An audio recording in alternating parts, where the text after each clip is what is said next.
Bonjour et bienvenue dans cette nouvelle guidance pour entrer dans les énergies du mois de décembre. Comme d'habitude, je vais t'emmener un peu voyager dans toutes les traditions diverses et variées pour sentir à quoi on va être invité à travers ces énergies de ce nouveau mois. Avant de commencer, je vais t'inviter à liker cette vidéo et à t'abonner à ma chaîne si ça n'est pas encore fait.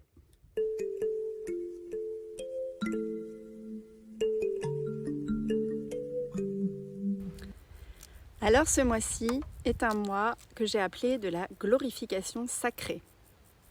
Je vais commencer par la petite canalisation que j'ai reçue. Donc j'ai vu un escalier en bois, un escalier en colimaçon qui tourne comme ça et qui descendait doucement. Je suivais cet escalier en descendant sous la terre. Vraiment, c'était comme une petite grotte souterraine. Et j'ai entendu qu'il allait être temps, durant ce mois de descendre beaucoup plus en profondeur à l'intérieur de nous. Pour aller y chercher quoi, me demanderez-vous? Pour aller se chercher soi-même. Donc le qui je suis, vraiment au fond de moi, eh bien c'est ça qu'on va pouvoir être amené à aller rechercher pendant ce mois de décembre. Être dans sa spontanéité au-delà de tous les masques du conditionnement qu'on a reçu. C'est aussi cheminer vers plus d'authenticité, être vraiment aligné avec ce qu'on ressent à l'intérieur et ce qu'on va vivre et montrer à l'extérieur. Ça veut dire aussi, bien sûr, qu'avec l'approche des fêtes, puisqu'on arrive dans le mois des fêtes de fin d'année, eh bien on va être invité à oser se respecter dans ses besoins, dans ses choix. On va cesser de s'imposer pour faire plaisir. On va arrêter de se nier pour ne pas risquer de vexer quelqu'un. Et donc l'idée, ça va être de créer des célébrations qui vous ressemblent, avec laquelle vous êtes bien, au-delà des traditions, qui soient familiales ou bien sociétales, parce que normalement à Noël on fait comme ci ou comme ça. Oui, mais qu'est-ce que toi tu as vraiment envie de vivre durant ces fêtes de Noël ou ces fêtes de fin d'année? Il est temps de s'aimer et de se respecter. Et c'est vraiment ça qui m'a été transmis. S'aimer de manière inconditionnelle. Alors une fois que j'étais descendue sous terre dans cet escalier, c'était vraiment comme un creux, donc un temps de cocooning seul, sous terre, un endroit chaleureux, un peu comme un nid pour les animaux qui hibernent, et passer un moment là avant de se trouver et de remonter vers la lumière et vers le monde en étant régénéré et stabilisé. C'est un temps pour réapprendre à écouter son corps. Et oui, on sait que le corps, c'est vraiment le reflet de l'âme dans la matière. C'est vraiment dans cette densité, ce qui est le plus palpable. Et les messages arrivent par ici, on les voit beaucoup plus facilement, c'est moins subtil. Et donc, l'idée, c'est de ne plus se trahir en étant influencé par le bruit des autres à l'extérieur. Alors cette fois-ci, j'ai eu envie de vous partager la carte de mon oracle des senteurs, évidemment, c'est d'actualité. Et du coup, je vous ai pioché une petite carte et j'ai eu envie de la partager dès le début de cette vidéo parce qu'elle est vraiment dans la continuité de ce que j'ai pu capter pendant la canalisation. Donc, quand je l'ai piochée, ça m'a fait sourire. C'est la carte de la plante de l'hélicryse. L'hélicryse, c'est la plante de la résilience. Et du coup, je vais vous partager sa guidance, je vais vous la lire. Mais ce qu'il faut retenir, c'est que l'hélicryse, c'est une plante qui va nous faire travailler sur nos traumas profonds, les blessures intérieures, même très anciennes. On l'utilise en aromathérapie pour mettre sur les bleus qu'on a sous la peau. Et les bleus, c'est quoi? C'est du sang qui a stagné, qui est coincé là. Et l'hélicryse va aider à ce que le sang s'élimine et recircule pour que le bleu disparaisse. C'est un peu pareil au niveau des bleus de l'âme. Là où il y a eu un nœud, un choc, quelque chose qui a été douloureux, qui est resté coincé, et l'hélicryse, en la respirant, en faisant des olfactions avec elle, va nous aider à dissoudre ces bleus de l'âme. Alors je vous lis le message de la carte. Tu as traversé des tempêtes silencieuses, des chocs invisibles, des chagrins que d'autres n'ont pas toujours su voir. Je suis celle qui ne nie rien, qui prend dans ses bras ce qui a été enfoui. Je relie ton âme blessée aux forces vivantes de la terre, pour que les nœuds figés, les douleurs anciennes puissent enfin circuler, s'adoucir, se transformer. Je suis la lumière au bord du gouffre, la chaleur qui réconforte sans brusquer, la mémoire cellulaire qui apprend à pardonner. Avec moi, tu peux guérir doucement, entièrement. As-tu l'impression que certaines blessures vivent encore en toi, bien qu'elles soient anciennes? Peut-être les as-tu mises de côté par instinct de survie, par manque de soutien ou simplement parce que c'était trop tôt. L'hélicryse vient t'aider à les accueillir maintenant, avec douceur, sans t'y perdre. Elle offre un espace sécurisant où les douleurs peuvent être reconnues, exprimées, puis rendues à la mère Terre qui les recycle avec sagesse. Elle t'accompagne dans ce processus de cicatrisation profonde, pas pour effacer le passé, mais pour que tu n'en sois plus prisonnier, prisonnière. Respire-la avec confiance, elle éclaire les recoins sombres de l'âme sans juger. Elle t'infuse le courage tranquille d'une renaissance pas à pas, souffle après souffle. Tu n'as plus besoin de porter seul ce qui pèse. Tu peux laisser partir sans t'oublier. Tu peux avancer, résilient et libre. Voilà le petit message de l'hélicryse. Alors on va continuer maintenant avec la numérologie. Donc on entre dans un mois universel 3, qui est un mois d'expression créatrice. Pour ceux qui n'ont pas l'habitude, je rappelle, 2025 est une année 9. Si on additionne le mois 12 de décembre avec le 9, ça nous fait 21. Et si on additionne le 2 et le 1, on obtient bien un 3. Donc les mots-clés de ce mois-ci, je vous les cite rapidement et après on ira un peu plus en détail. Donc c'est la créativité, l'expression de soi, la communication inspirée, l'expansion sociale, la joie, la légèreté, l'imagination fertile, la spontanéité, on y revient, l'amusement aussi, le plaisir, la vitalité artistique, l'ouverture du cœur également, et de la voix, bien sûr, puisque c'est un mois de communication, donc la voix est très importante ici aussi. Alors, si je vais un peu plus dans l'énergie générale, on va dire, du mois de décembre en numérologie, eh bien, le 3 étant une vibration d'expression et de manifestation. En design humain, on dit que le centre de la gorge, c'est le centre de la manifestation. C'est un mois où l'on va avoir retrouvé, on va dire, le goût de la vie, l'envie de dire, de partager, de créer, de s'ouvrir. L'énergie, elle va être plus extravertie que d'habitude, plus sensible, intuitive et communicative. Donc c'est le moment, s'il y a des choses que vous n'aviez jamais réussi à partager ou à dire, vous allez être porté pour le faire. On va donc avoir envie, bien sûr, de parler plus que d'habitude, mais également peut-être d'écrire, c'est le moment, de montrer, de créer et aussi de se relier avec les autres. Le 3, il va avoir tendance à amplifier les couleurs, comme le soleil qui amplifie aussi les couleurs par son rayonnement.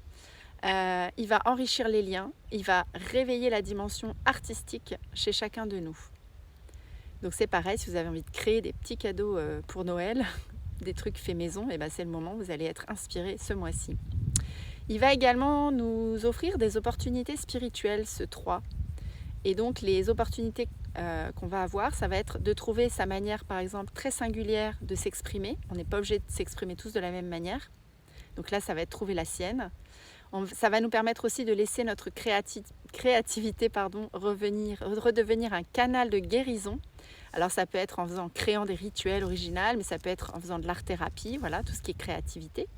Dire ce qu'on n'osait pas dire avant, redonner du jeu, de la légèreté et de la beauté dans notre quotidien et s'autoriser à être visible quand on a un peu plus de mal et qu'on est plus timide. Ça va nous aider à avoir l'impulsion de se mettre en lumière. Il va mettre de la couleur dans nos projets et nous inciter à faire un peu plus confiance en notre inspiration comme guide. Un beau programme, toutes ces invitations spirituelles. Pour poursuivre, on va aussi regarder quels sont les défis du mois 3, parce qu'il y a des potentiels et il y a aussi des challenges. Donc c'est un mois où on peut se sentir un peu dispersé, où on peut manquer de structure. On peut avoir des paroles parfois impulsives, ah oui, tout ce qui n'est pas sorti, qui est invité à sortir là d'un coup, ou nos émotions qui sont un peu éparpillées. On peut avoir tendance aussi à fuir dans le plaisir pour éviter de sentir ce qui se passe en nous. Et on peut aussi avoir tendance à commencer des choses et puis pas réussir à les terminer. Donc, cette vulnérabilité qu'on va vivre un peu plus ce mois-ci va se ressentir aussi dans notre façon de nous exprimer. On va avoir une sensibilité accrue au regard des autres. Voilà. Donc le 3, il demande d'apprendre aussi à canaliser notre créativité et pas seulement à l'ouvrir. Voilà, c'est bien beau d'ouvrir la boîte, mais après, il faut savoir quoi faire avec ce qu'il y a dedans.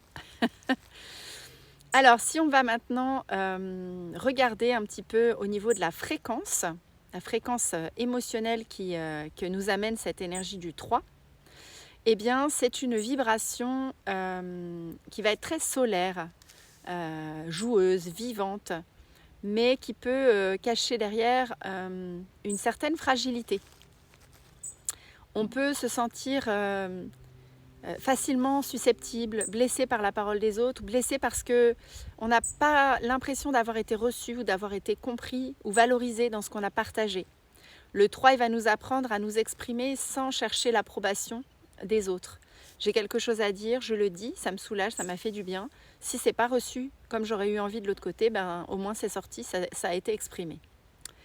Et puis, si je devais vous faire un petit message de l'âme, un peu poétique pour ce mois 3, ce que je pourrais vous dire, c'est tout ce que tu exprimes te libère et tout ce que tu gardes pour toi te fige. Donc, laisse tes mots, tes couleurs, tes idées devenir des portes qui vont permettre d'aller vers ton essence. Tu n'as pas besoin d'être parfaite. Tu as juste besoin d'être vivante et vraie. Voilà, ça c'est le petit message de l'énergie du 3. On va maintenant aller du côté de l'astrologie pour ce mois de décembre. Et ce que l'astrologie nous indique pour ce mois de décembre, c'est que l'énergie du mois de décembre, ça va être un peu comme un feu dans la nuit. Vous allez voir, ça va être la saison du Sagittaire, qui est un signe du feu, bien sûr, jusqu'au 21 décembre. Donc on va entrer là, dans cette énergie un peu plus, puisque Sagittaire, ça avait commencé déjà fin novembre. On va avoir un élan, une vision, une expansion intérieure, malgré l'hiver qui a tendance à nous rendre un peu intérieurs. On va chercher le sens, la vérité, la direction juste. On a une entrée du soleil en Capricorne, plus le solstice d'hiver qui vont coïncider au moment du 21 décembre. Et donc, l'idée, ça va être que le soleil va renaître après sa nuit la plus longue, puisque le 21 décembre, c'est vraiment la nuit la plus longue, et après, les jours vont rallonger derrière. Donc, les thématiques qui vont nous traverser avec ces éléments astrales, ça va être engagement intérieur, maturation, structure, sagesse, récolte spirituelle et retour au sérieux sacré. Voilà, ça c'est les thématiques, on va dire. Et puis, en fait, dans les clés du mois qu'on va traverser, on aura la nouvelle lune, donc en Sagittaire, qui va nous aider à poser des intentions de vision, un appel profond à notre liberté intérieure. La pleine lune, elle, qui sera en Cancer, elle va nous amener vers une guérison du foyer intérieur, un retour au berceau, une reliance avec notre lignée. Ensuite, on va avoir Vénus en Verseau ce mois-ci, qui va nous amener un amour qui peut sembler atypique, une espèce de respiration relationnelle, quelque chose qui va apporter un peu de peps et de changement, avec un besoin de vérité authentique. Et puis enfin, on a Mars en Scorpion qui va vers le Sagittaire, et donc ça va nous amener à transmuter, libérer et nous donner un nouveau souffle pour s'élancer. Et donc le message, on va dire, astrologique que je pourrais vous donner par rapport à ça, c'est que décembre te demande de brûler doucement ce qui n'est plus toi pour pouvoir éclairer le chemin que tu vas tracer en 2026. Voilà, parce que c'est quand même le dernier mois de l'année, le dernier mois d'une année 9, donc un mois de clôture où on termine, on recycle les vieux dossiers pour pouvoir passer à quelque chose de nouveau en janvier. On passe maintenant au transit en design humain. Donc, on va traverser les portes de la sagesse hivernale pour ce mois de décembre. On aura la porte 9, qui est l'énergie qui va démarrer au 1er décembre. Et cette porte 9, eh bien, elle va nous amener, c'est la porte qui correspond à la concentration, elle va nous amener à faire moins, mais mieux. On va cibler davantage, à mettre notre énergie sur les choses essentielles et on va les faire avec beaucoup plus de concentration. La porte 5, elle, c'est la porte des rythmes naturels. Elle va nous amener à un alignement avec le tempo du corps. Donc quand je vous parlais dans la canalisation de se réaligner aux besoins de notre corps, ça va nous aider à ça. Elle va nous aider à nous caler sur l'hiver et à ralentir pour être plus à l'écoute. La porte 26 ensuite, elle, c'est l'art de se raconter vrai. C'est l'authenticité dans ce qui est partagé avec les autres. Donc vous voyez, on revient avec les mêmes thématiques dans le design humain aussi. C'est réapprendre à dire non à la manipulation et oui au réel. Donc voilà, complètement dans le thème de ce que j'avais canalisé tout à l'heure. Et puis le 21 décembre, eh bien, on entre dans une porte 10, c'est l'amour de soi. Donc du coup, ça va vraiment être alignement, unicité, identité vraie. Et donc le thème maître de décembre, si on regarde tout ça, ça va vraiment être l'amour incarné dans son propre chemin. Voilà. Et donc fin décembre, bien, avec la porte 58, on peut dire que la joie de modifier certaines choses, il va y avoir de la joie à modifier certaines choses pour quelque chose de plus juste. Une énergie d'amélioration joyeuse. Voilà. Et enfin, bien, ça va nous amener tout ça, avec cette joie, avec cette amélioration joyeuse, à préparer 2026 avec clarté et avec enthousiasme. Voilà. Donc le petit message que je pourrais synthétiser du design humain pour le mois de décembre, c'est que décembre n'est pas un mois d'action, c'est plus un mois où va se forger ton diamant intérieur. C'est joli. Et donc, petit résumé poétique de tous ces transits qu'on vient d'explorer ensemble, eh bien, ça va être que décembre, il va dérouler son fil comme une tapisserie d'hiver qu'on tisserait pendant l'hiver. Et chaque porte va s'ouvrir et va faire résonner un morceau de nous. Voilà, c'est joli. Enfin, on va pouvoir aller voir du côté des fêtes qui sont celtiques, des fêtes païennes. Et donc, c'est la fête de Yule, le 21 décembre, qui correspond à la célébration, on disait tout à l'heure en astrologie, du retour de la lumière. Et donc, son archétype de cette fête de Yule, c'est la renaissance, c'est la lumière intérieure, c'est la graine solaire. Et donc, au niveau des symboles, eh bien, on a bien sûr le soleil qui renaît. On a la déesse qui va accoucher de la lumière, symboliquement. Et on a aussi les intentions posées ce jour-là qui vont germer pendant les 12 mois de l'année. Donc l'idée, c'est que c'est propice à la chaleur et la reliance autour du feu. C'est une célébration qui célèbre la persévérance, puisqu'on va semer des choses qui vont se dérouler sur la durée. Et le rituel de Yule que je peux vous proposer, un petit rituel tout simple, ça va être d'allumer une bougie. Alors ça peut être une bougie dorée, ça peut être une bougie rouge, comme vous en avez envie, et de chuchoter pour votre conscience, je me célèbre dans tous mes recommencements.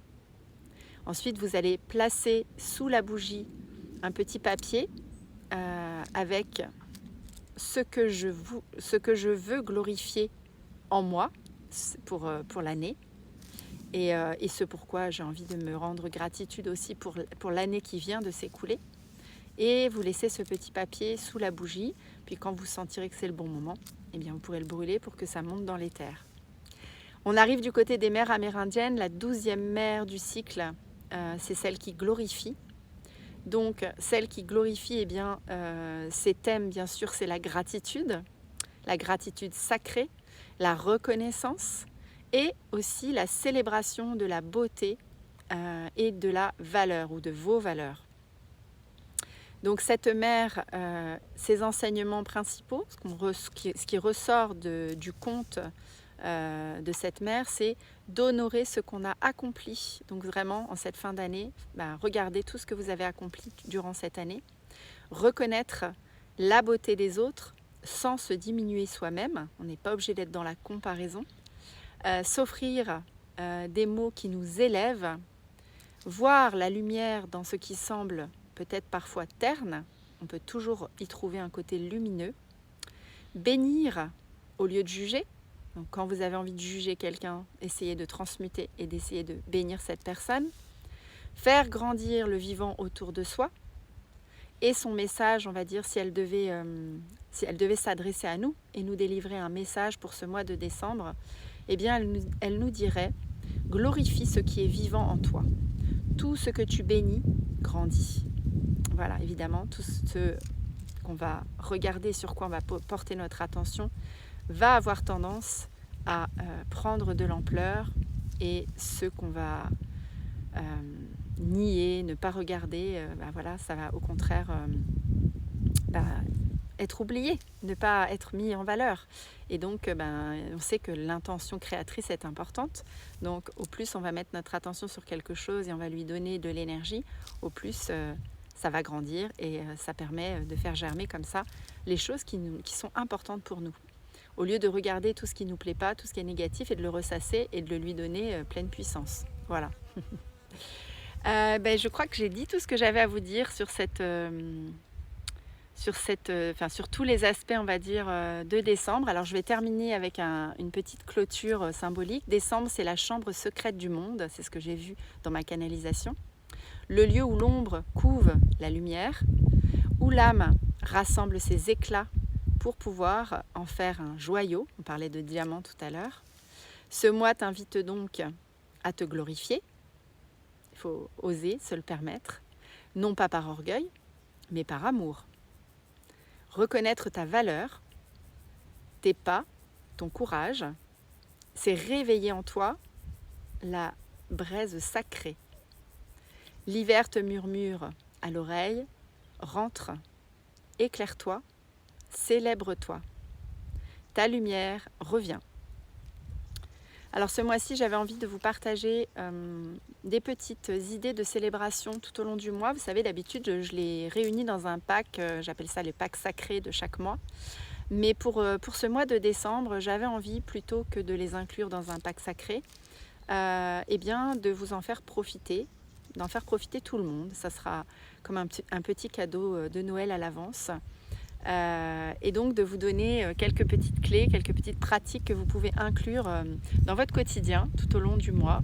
Donc pour commencer, il y a le rituel du solstice du 21 décembre, l'offrande à la lumière, avec cette petite bougie dont je vous ai parlé tout à l'heure.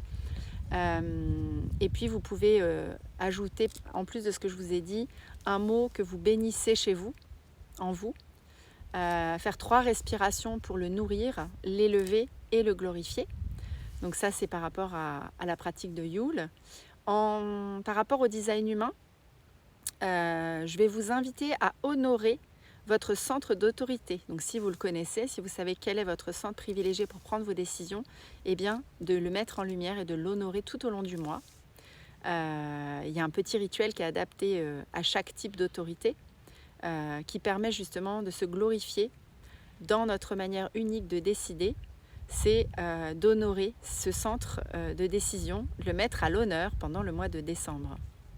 Ensuite, je vais vous proposer de faire une petite écriture intuitive qui va consister à écrire « Cette année, j'ai » et vous allez lister 12 choses, alors ça peut correspondre aux 12 mois de l'année, mais pas forcément, 12 choses que vous avez accomplies ou que vous avez réussi à traverser et que vous avez pu transformer pour que ça devienne des points de bénédiction. Donc voilà, une autre petite idée de choses à faire au mois de décembre. Ensuite, il y a une autre piste qui est ce que j'appelle l'alchimie du corps. Et là, ça va être de vous faire régulièrement, quand vous sentez que vous en avez besoin, l'étreinte du thorax. Donc c'est se prendre dans les bras soi-même comme ça. Et puis ça peut être donc de poser une main sur le sternum, une autre sur le ventre et de dire je me rends grâce pour tout ce que j'ai porté cette année, avec beaucoup d'amour, de compassion et de sincérité. Autre petit exercice, je vous en donne encore un autre, c'est les intentions que vous pouvez poser pour 2026 et vous les notez en une seule phrase. En 2026, je glorifie, et vous indiquez toutes les choses que vous avez envie de voir advenir en 2026 et vous êtes déjà en train de les glorifier. J'ai enregistré une méditation que j'ai appelée La lumière dans la grotte pour accompagner également ce mois de décembre. Voilà, c'est une petite visualisation à faire avec une musique en arrière-fond et on peut pourquoi pas ajouter une plante si on en a envie. Et cette petite méditation guidée, elle vous est accessible facilement. Il vous suffira juste de m'envoyer un email à l'adresse que je vais mettre sous la vidéo pour me dire que vous êtes intéressé. Et puis je vous renverrai le lien directement pour que vous puissiez y avoir accès. Voilà, pour ce qui est de l'oracle des senteurs dont je vous ai lu la carte que j'avais piochée aujourd'hui tout à l'heure, si vous ne l'avez pas encore précommandé votre oracle, n'hésitez surtout pas à le faire, ça me donne un coup de pouce dans les frais d'édition de cet oracle que j'ai auto-édité. Et donc je vous invite à regarder également sous la vidéo, vous avez le lien pour aller le précommander si vous en avez envie. Voilà pour cette guidance du mois de décembre. J'espère qu'elle vous aidera à vous préparer au mieux, à traverser tout ce que vous avez à traverser de constructif durant ce mois. Et moi, il me reste à vous souhaiter de très belles fêtes de fin d'année, qu'elles soient les plus authentiques, les plus alignées avec vous-même, ressourçantes et qu'elles vous redonnent de l'énergie. Et je vous dis à la prochaine guidance et donc surtout à l'année prochaine.